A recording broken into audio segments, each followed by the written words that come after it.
going down the hall to get my babies. It might be baby time. Hello, hello, is it baby time? No? It's time to get me in the video. Hey YouTube, it is your girl J Marie and I am back. It's been so long. So excited to finally be back in front of the camera and I'm able to tell you guys my story. This, if you read the caption, you will know that this is about my labor and delivery story. So I'm gonna be looking at my phone because I did write some notes because I don't want to miss out on anything. I am going to be showing some never seen footage. Like this is even my first time watching it. It is very emotional, kind of. I'm not gonna cry because I've cried and cried and cried enough. So yeah, let's get into it. So I did get pregnant in 2020, of course, during the pandemic. It was like almost like the heart of the pandemic, the beginning of the pandemic. And you know, it was very scary because I do work in the hospital. I am a healthcare professional. So it was just kind of like, man, am I going to continue working? Because we were starting to get COVID patients. I just was like, I don't know, like I'm gonna just play it by ear because of course, like, you know, there weren't good outcomes when pregnant women got COVID. Like, I guess it was said that, you know, we had worse outcomes, not compared to other older people and stuff like that, but we had bad outcomes. And you know, they didn't know if it could mess up the function of your not the function, I'm sorry, but they didn't know if it can mess with the development of your baby. So it was just so scary.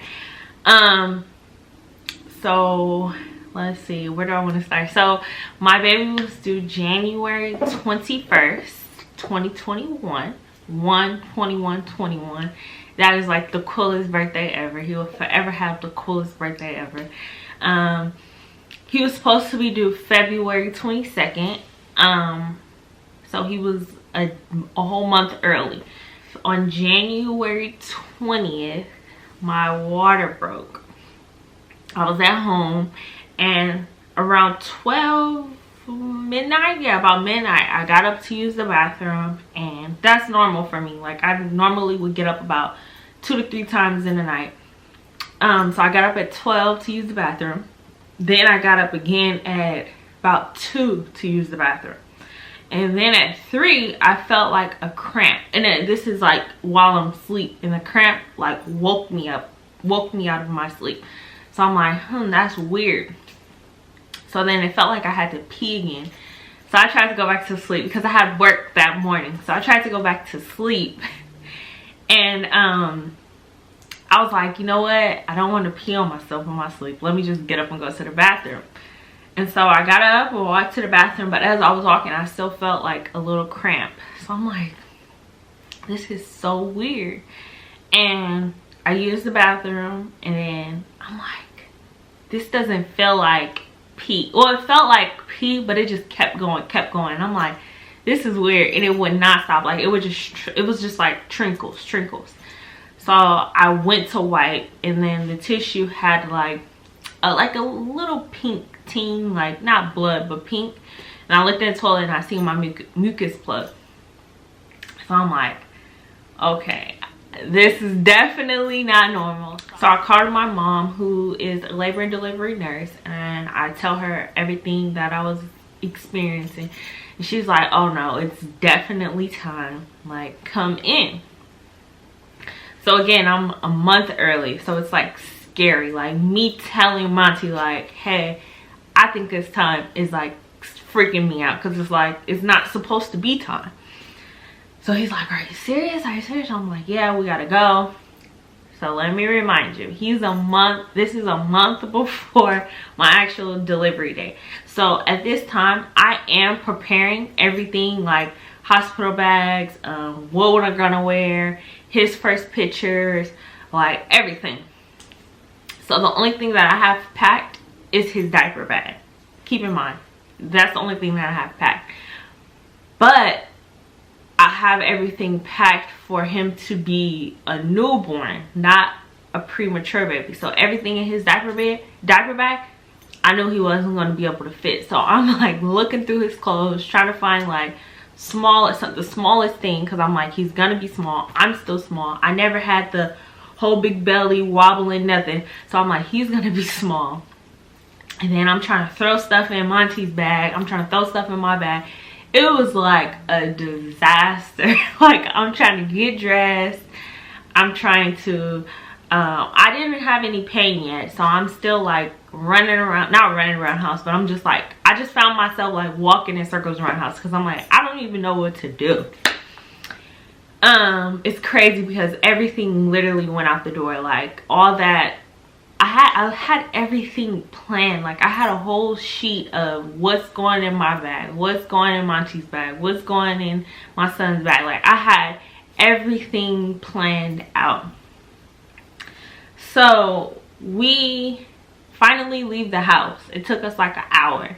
I think like an hour and 15 minutes. We finally leave the house, and I started to feel like a little back pain.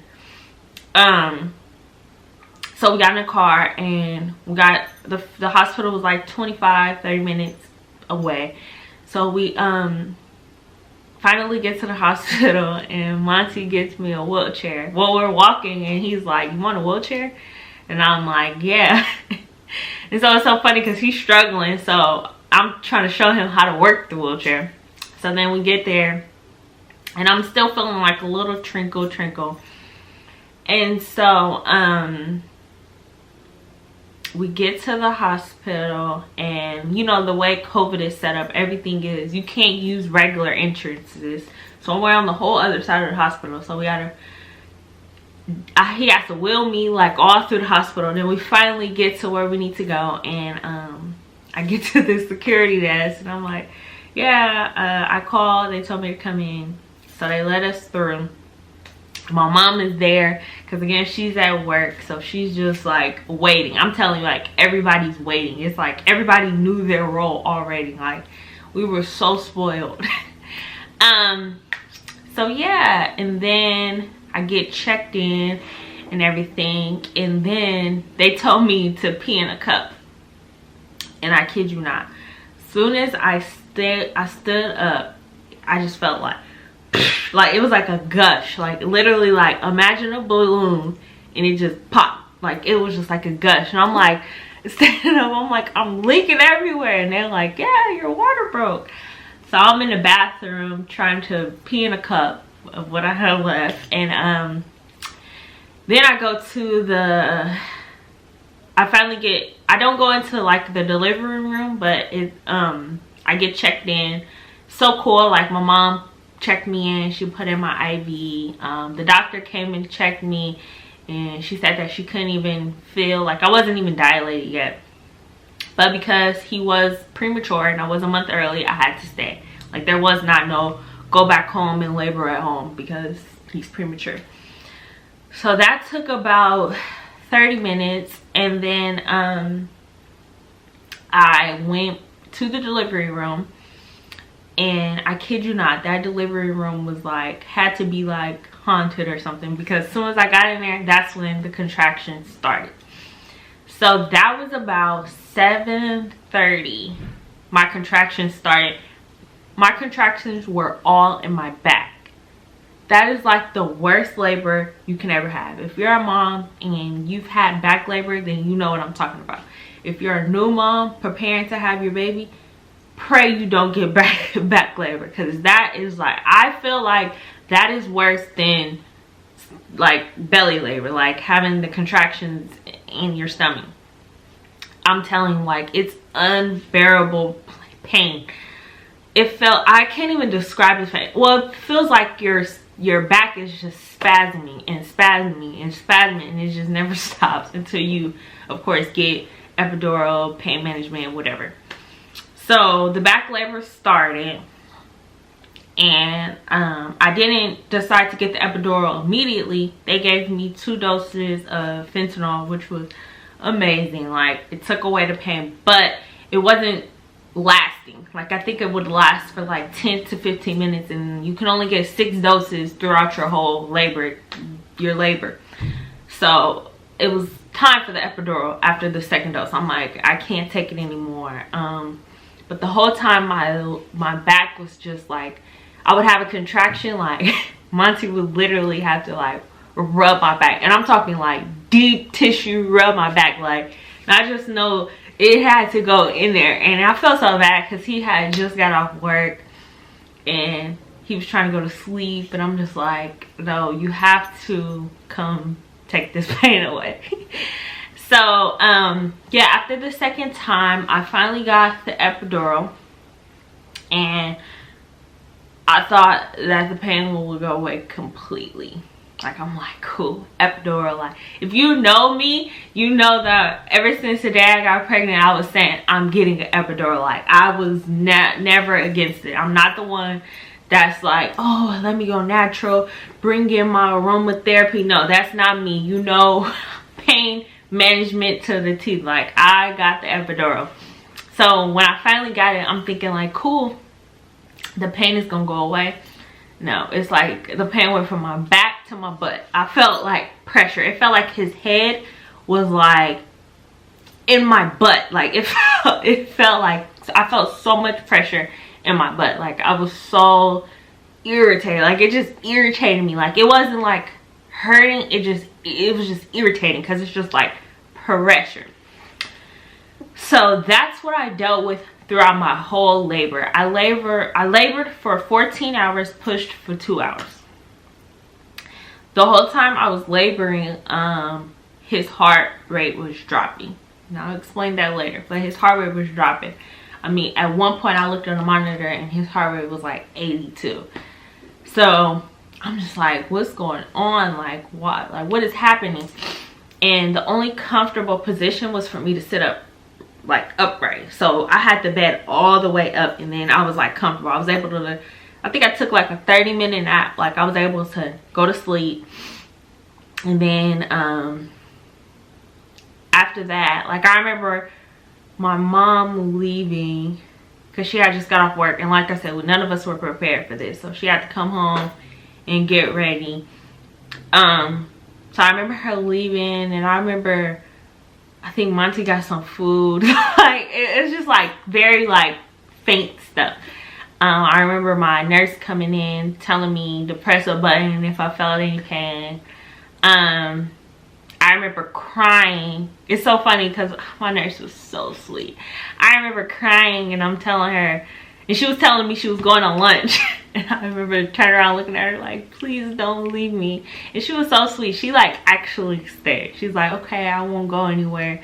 She was like sweetest. Like, I'm telling you, like, I was so spoiled there. Like, the nurses were like the sweetest. Like, everybody, kitchen staff, housekeeping, everybody was just so sweet. So yeah, the pain really did not stop. So they say that when you feel the pressure, that means you're dilating, like you're pressuring your butt. So at like 12 o'clock, I was like 2 centimeters, or like 3 or 4 centimeters, I can't remember. But, and then at 3 o'clock, I was like 6 to 7 centimeters.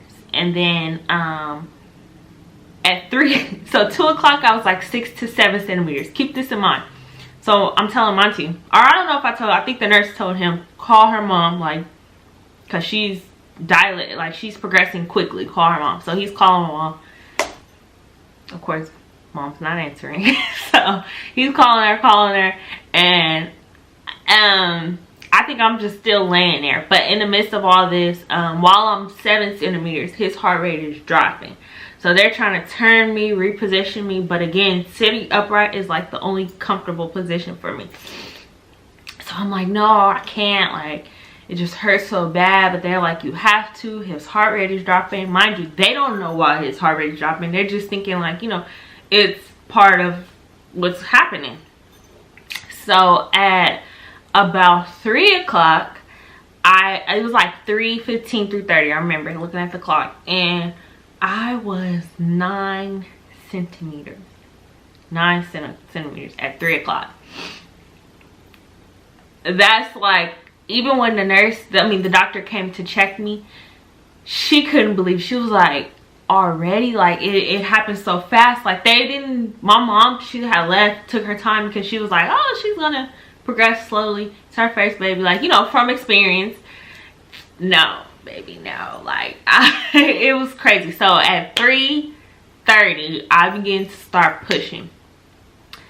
And 2 hours later, by the grace of God, my baby finally came out with the assistance of the vacuum. The vacuum, if you don't know, is basically what they put on top of the head, and it kind of pulls the baby out, because I was pushing for it, like, with all my might, and it just was not, he was not sliding down. And reasons why I believe, and probably is the reason he wasn't sliding down, is because his umbilical cord was wrapped around his neck 3 times. Not once, but 3 times. And it had a knot.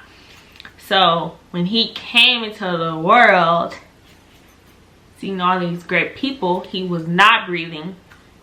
I didn't see none of this. He wasn't breathing. They said he was blue, and they said that the cord was wrapped around 3 times with a knot. And like, again, I never had a baby before, but going to school and watching shows and all of that, from my understanding, that when a baby comes out, you're supposed to hear him or her cry. I didn't hear him cry, but I'm just like, I don't know, it's like your body is shocked, like you're in shock, like you just delivered a human, you're in shock. So I wasn't really fixated on him not crying, and you would have never known. Like, the nurses were not panicking, the doctor was not panicking, Monty wasn't panicking, like nobody, my mom, like nobody. Well, she was crying, but I'm thinking she's crying because, you know, just had a baby. But nobody was panicking. The doctor just looked at me. He was like, oh, you have a beautiful baby, like everything's okay, like, oh yes. And he was stitching me up because I did tear just a little bit. But I looked over, and it's like 5 people. It's like 5 people rushing in the room. It's like 5 people surrounding him. But again, I'm in shock. I still didn't know what was going on. Then maybe about, it didn't even take, it probably took like 45 seconds. I heard him cry, and that was just the greatest moment ever. Here's a clip.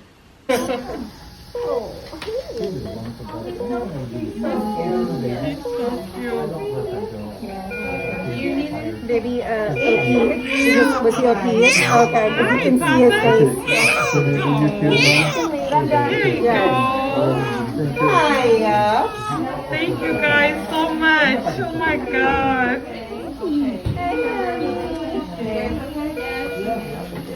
That was just the greatest moment ever, and it was so beautiful just to hear his little voice and his little cry. And it was just like, wow, you really have a human. Like, you really birthed somebody came out of you. Like, finally, this little human that you've been carrying around, he's finally here. And it was just like the greatest, most beautifulest thing ever. So when we got on our way to postpartum, they played like the, if you work in a hospital, you know that you always hear like the little tunes. Like, it's like a lullaby almost. And when you hear that, we know that a baby was just born. So they played that while I was being transferred to postpartum. Here's another clip.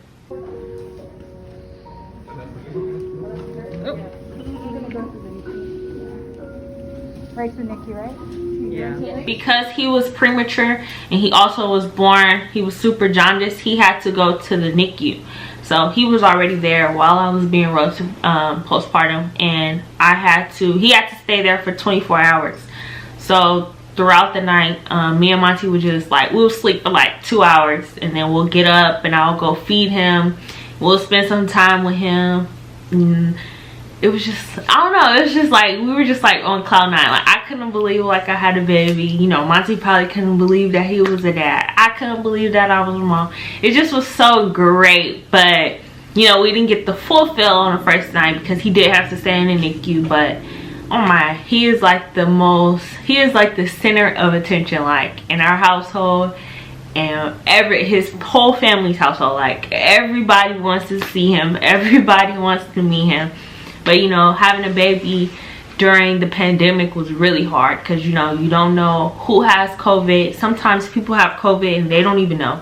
So we did have to, you know, protect him from the world. So it was hard telling family, like, no, you can't see him. It's so soon. But I wouldn't change the experience for the world.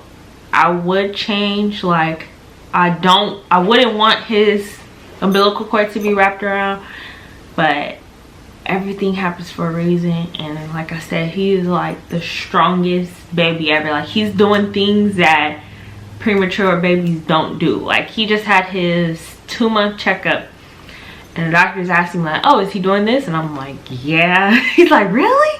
And he's like, let me see. And he's like, he turned him over on his stomach and he did exactly what the doctor asked me that he's doing. Like, he's just like the most perfect human being ever.